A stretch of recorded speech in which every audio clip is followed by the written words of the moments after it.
Greetings. Welcome back to Black Bear News, where we are discussing climate change, abrupt climate change, all the scary things that brings, and the very slim possibility that we might have something that we can do about it. Some people are trying. Some people are talking about it. Coming to you today a little earlier than usual. Trying to do these in the morning. I can do these with natural light, so the picture looks much better, and you got birds chirping in the background, etc. Just have to beware of my dog coming in and knocking everything over in the studio, which she loves to do. What are people doing about it? Let's go here. I forget who linked this, but this is from the BBC News. Climate change. This is from yesterday. UK carbon capture project begins. The project aims to capture 1 ton per day of CO2. I know that's, well, I guess that's a lot of CO2. Aims to capture. The giant Drax power station near Selby in North Yorkshire has become the first in Europe to capture carbon dioxide from wood burning. Drax burns 7 million tons of wood chips each year to drive generators to make electricity. Whoa. Oh, so they're just capturing this from wood burning. Okay. The firm has now begun a pilot project to capture 1 ton a day of CO2 from its wood combustion. Well, okay. The technology effectively turns climate change into reverse on a tiny scale, but it's controversial. How does it reverse climate change? Let's find out. When a forest grows, the trees absorb carbon dioxide from the atmosphere and use it to make their wood. If you burn that wood, the process doesn't emit any extra CO2 in the atmosphere because the trees removed it from the air in the first place. It's called carbon neutral. So they're saying that burning wood is carbon neutral. Okay. If you go one step further, by capturing CO2 from wood burning, you're actually reducing the amount of carbon in the atmosphere overall. In an ideal world, you'd go one step further by creating useful products from the waste CO2. Why is it needed? This technology is known as bioenergy with carbon capture and storage, or BECCS BECCS. Many scientists believe it will be needed because they don't trust politicians to curb the CO2 emissions that are overheating the planet. They say that unless carbon emissions start falling dramatically, we will overshoot the recommended safety limit of 1.5 C in global temperature, 1.5 C rise. Carbon capture sounds smart. Why is it controversial? There are 2 main reasons for controversy. First is the impact on the plants and animals living on a huge amount of land needed to grow the trees and plants needed to generate power on a wide scale. Okay, yes. Now we're getting into the problems. Second is the amount of additional energy needed to capture and store the carbon. Let's just take the example of Drax. The power station generates 6% of UK's electricity while burning 6%, whilst burning 7 million tons of wood per year. That's more wood that isn't harvested in the whole of Britain. Okay, this is now you see that this is moving into ridiculous. The majority of the supply comes from the U.S., where forests are expanding, as small-scale farmers allow unprofitable land to go back to nature. Drax says most of its fuel is residue from forest industries. Residue, that's a really good word. That's offcuts and unsuitable trees for timber. We didn't use that. We cut it down, but we didn't need it. Sorry. Oh, let's burn it. A previous BBC investigation found that some of the wood almost certainly also comes from species-rich swamp forests in the southern U.S. So yes, they're not being truthful about where this wood is coming from. And guess what? So we're just talking about Britain, 6% using more wood than is harvested in all of Britain. You see where the problem with this is. It's ridiculous. So you wouldn't have to capture that carbon if you just left the trees planted in the ground, capturing more carbon as they live and breathe. We need to plant more trees. Here's a carbon capture idea for you. Stop cutting the trees down and then plant some more trees. Okay. This is ridiculous. I thought this would be interesting, but yes, just went straight into ridiculousness. So I'm covering kind of weird stuff today, Friday morning. Here's something from Australia for all you geoengineers, all you chemtrailers. This is interesting news. It looks like rain, but it's actually secret military exercises. What looked like rain on an Aussie weather radar this week turned out to be masking something a lot more powerful. This is from February 7th from news.com.au. If you check the weather radars for Sydney yesterday, you would have been forgiven for expecting a patch of heavy rain just north of the city. But if you poked your head out the window, it's nothing but blue skies. What appeared to be an ominous storm cloud rolling across the weather radar was actually a military aircraft tactic used to hide activity and confuse the enemy, known as chaff. It's a radar countermeasure in which aircraft or other military targets spread a cloud of small, thin pieces of aluminum. I'm laughing because this is exactly what is basically claimed by geoengineering people, the chemtrailers, that this is basically what they say, this is what's going on. And here it is. It's going on. Thin pieces of aluminum, or aluminium, as the British like to say, metallized glass fiber or plastic. Oh, that's got to be good to breathe in. Breathe deeply.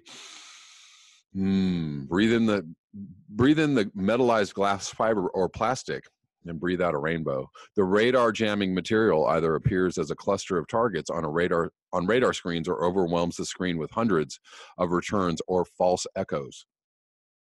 ABC weatherman Graham Creed explained the phenomenon to listeners in Sydney yesterday evening, telling residents not to worry about the threat of any rainfall. Well, don't worry about the rainfall. Worry about the aluminium in your lungs. If anyone out there has been looking at Sydney radar, what you can see those echoes moving toward the northern suburbs of Sydney is not actually rainfall, he said. It's the Williamtown RAAF base, and they're putting what's known as chaff in the atmosphere.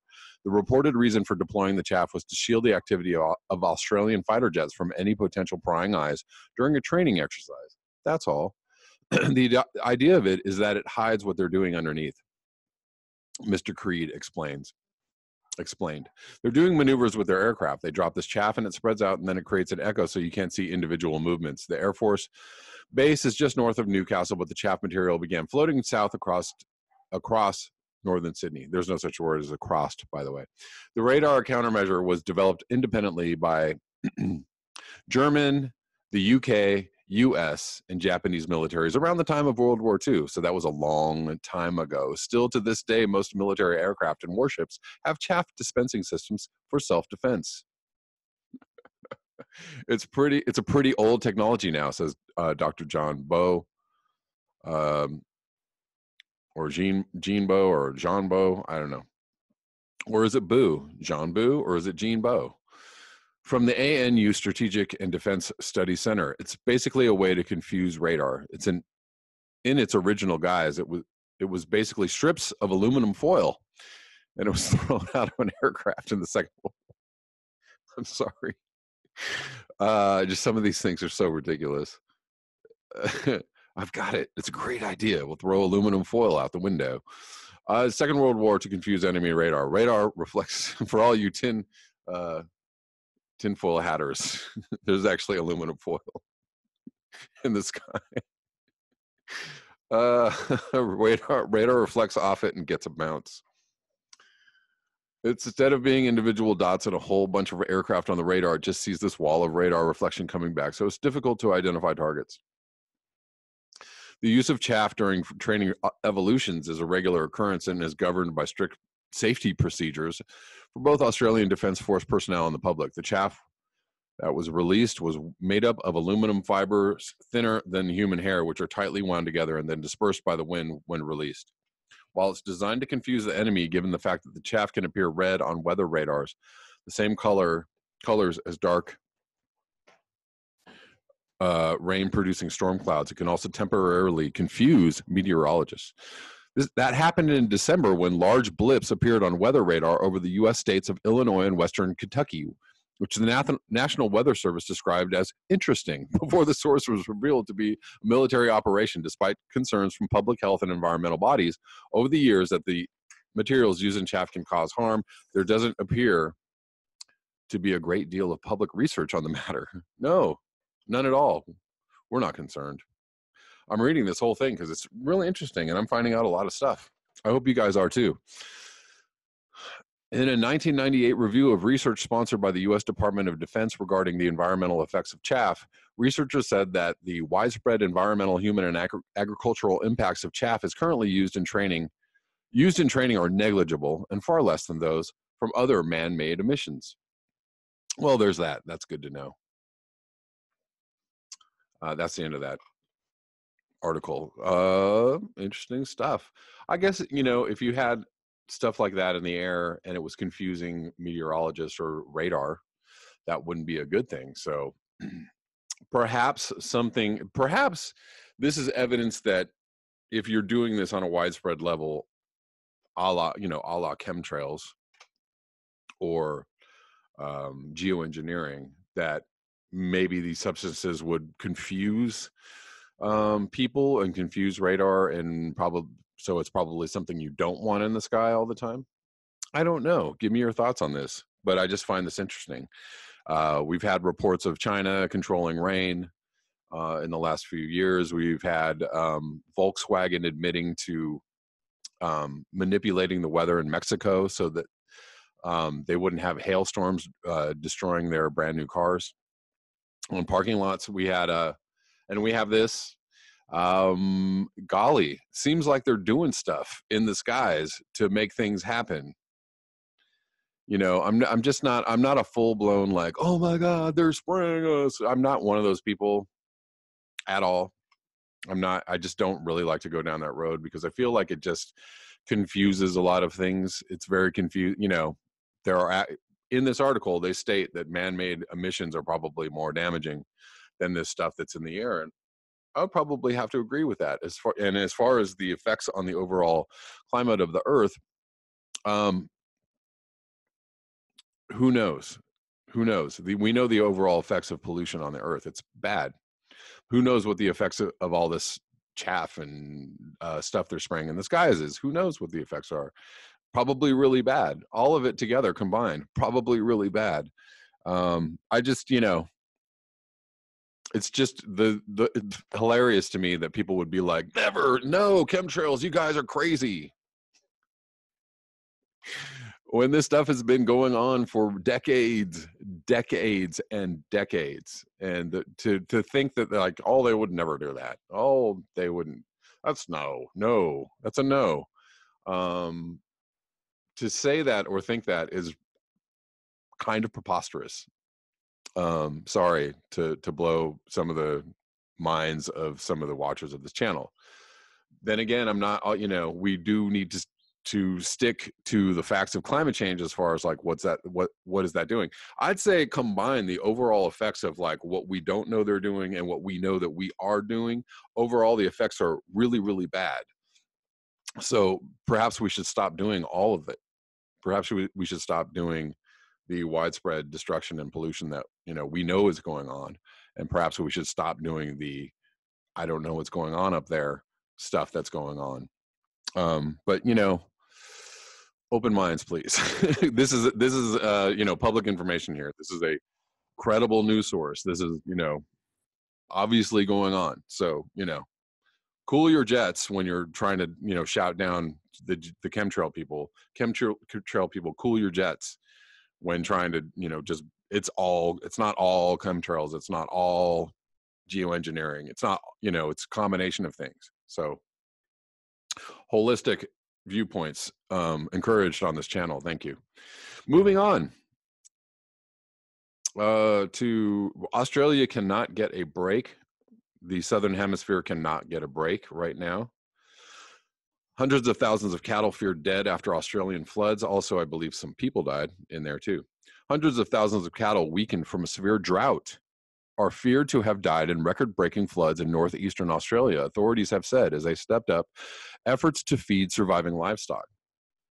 Incessant rains over an almost 2-week period have flooded swaths of Queensland state, with the full scale of the devastation on drought-hit cattle stations becoming clearer as floodwaters recede. We are expecting hundreds of thousands in terms of stock losses, Prime Minister Scott Morrison told reporters in Sydney. This will be heartbreaking to these communities that have been experiencing years of drought, only to see that turn into a torrential inundation which threatens now their very livelihoods in the complete other direction. Queensland Premier Anastasia Polachuk spoke of seeing a sea of dead cattle when she toured one region on Thursday. To see the cattle spread across these yards, not moving, it made you feel sick in the stomach, she said.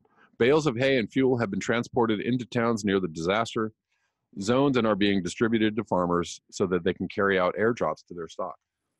Farmer Rachel Anderson and her husband, who manage Eddington Cattle Station near Julia Creek Township, said 800 of their 1,500 cattle were still unaccounted for.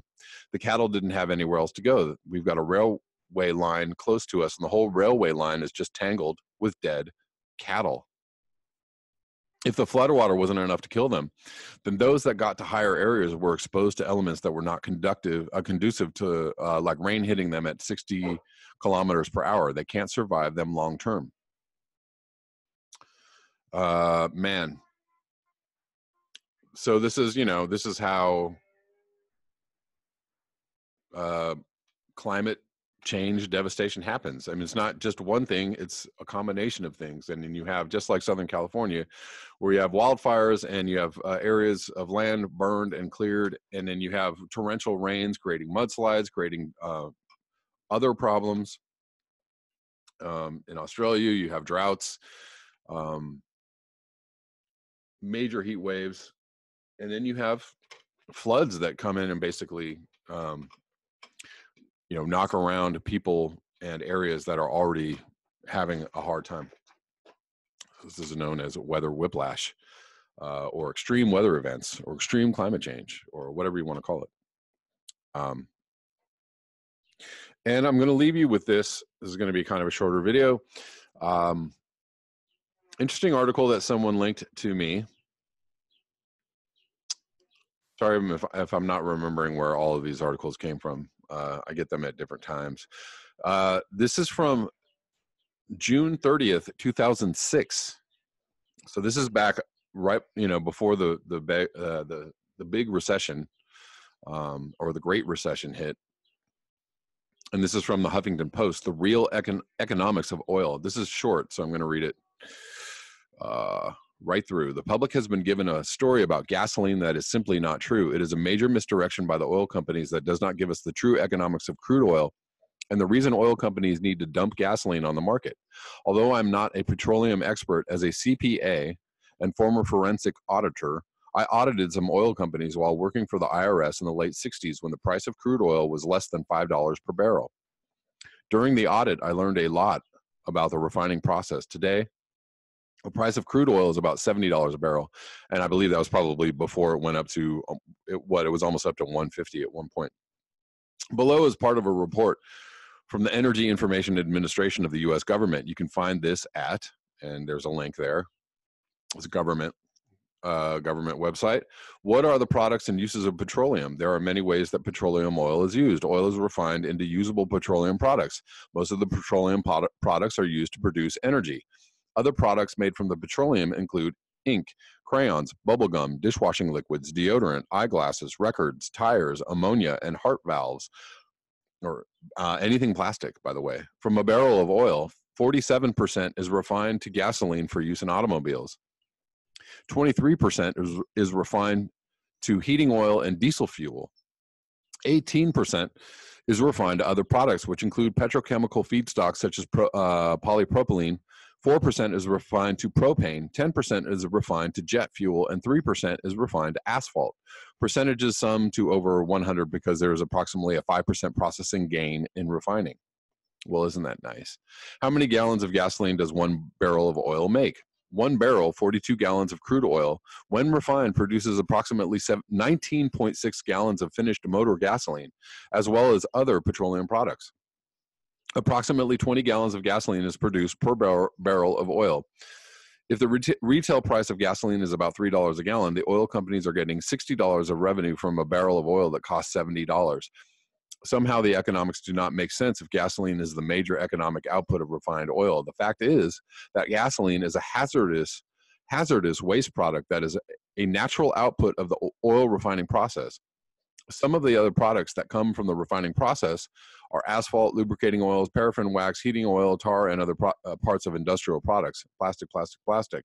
While gasoline at most yields $60 a barrel of crude oil, the remaining products yield thousands of dollars of retail value to the oil companies. Accordingly, the real money in refined oil is not gasoline. So why do the oil companies insist upon marketing gasoline so much and resisting the idea of alternative energy for automobiles? The answer is that gasoline is a hazardous waste in the oil refining process, and if not consumed by the public, the driving public would have to be disposed as a hazardous waste at a cost that would be prohibitive. Essentially, gasoline is a waste product of the oil refining process, and the oil companies get rid of their hazardous waste and charge the public to do that. Nice how that works out, huh? It actually reduces the cost of the oil refining process and at the same time contributes greatly to the greenhouse effect of global warming. If the oil companies were not so greedy, they would give it away to the public. The fact is, that was funny. They would give it away to the public. The fact is that these oil companies have the chutzpah to charge us for their garbage, even though at most it only yields them $60 a barrel of refined oil, when the other refined products yield them thousands of dollars per barrel. Before the piston engine was developed in the late 19th century, gasoline was a major problem for the oil companies. Today, it is a legal way for them to dump their hazardous garbage on us and yield enormous profits to them and the oil-producing countries. On the other hand, there are lots of garbage waste products that can be used to lessen our dependency on oil, including biodiesel, no, and other recycled waste products, no, probably not. And the Bush administration knows the economics of oil better than any past administration, and of course, in their usual tradition, have not been willing to tell us the truth about oil refining. Since most members of Congress are not aware of the economics of oil refining, are you sure about that? We should all inform them that oil companies are fleecing the nation by charging us such high prices for gasoline, when in fact the major revenue from crude oil comes from other products. A price increase of gasoline is absolutely unjustified in light of the real economics. The oil companies had to dispose of the garbage gasoline coming from the anyways, whatever. This is an interesting article, but at the same time, it's not garbage because it's probably, it's used all over the world to propel billions of combustion engines, right? So it's not actually garbage.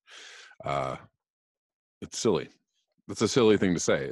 It's used. People use it. It's, destructive and it's polluting, but it's not hardly garbage. My proposal would be at least to take the garbage gasoline off their hands for nothing, so they can continue to make their billions of dollars from other oil products that is conditioned upon the oil companies seriously funding technology for alternative energy. Okay. Kind of a ridiculous article, but whatever. Don't know if you all found that interesting or not. Actually, the first cars on the road were fueled by other things other than gasoline, electricity mainly. And at one point, I think that they were fueling cars with like peanut oil, or they were using other things to propel the cars. And then, the oil industry was like, hey, hold on. We got something for you. Anyways, thank you so much for your eyes, your ears, and your conscience. If you would like to support this channel, you can do so at the links below. Until next time, peace.